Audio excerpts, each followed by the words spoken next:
અહીંયા તો ઉડાડી નાખ્યા. તો હાલ એક ઘરે આટો મારતો. બોલને ભાઈ સગરામ. આપણા દેશમાં તો અહીંયા દુકાળ પીડ્યો હોય એવું લાગે. મને એવું લાગે કે તો હવે આપણે તો પરદેશ આવવું પડશે કે? હા અમે તો હાલીને આપણે જાય આટો તો મારીએ. હાલો ને પરદેશ જઈએ રે અમે મારો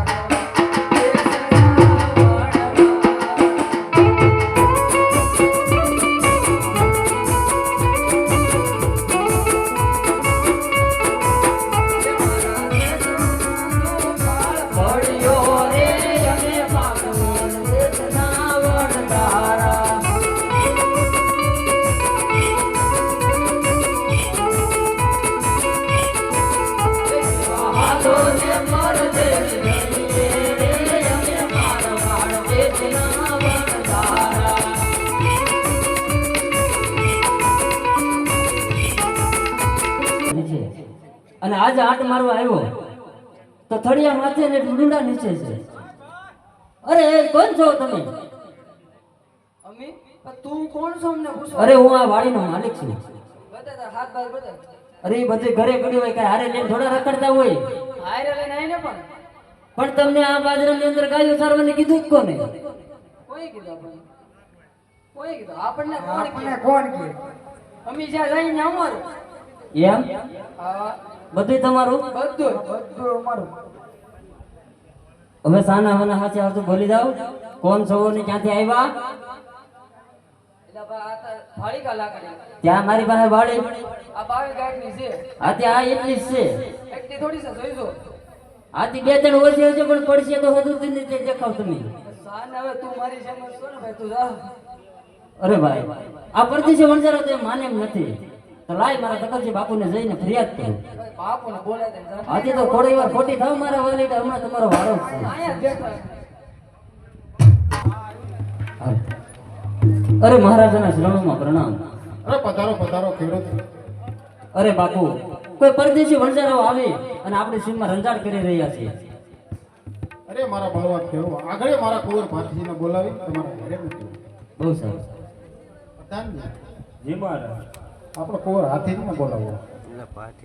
હે યાર બોલાવે ભતિયા વડોરે.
તમારા પિતાશ્રી બોલાવે છે.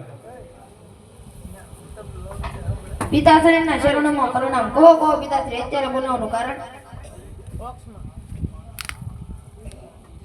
એ શૂર પડ્યા મારા કામ ઓ પ્યારા પિતા શૂર પડ્યા મારા કામ બસના રે કારણે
ખેડૂતનો માલ રંધાણેલો ગતિ પાછા આવી જાય.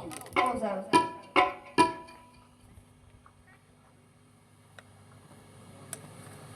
એ ખેડૂતની વારે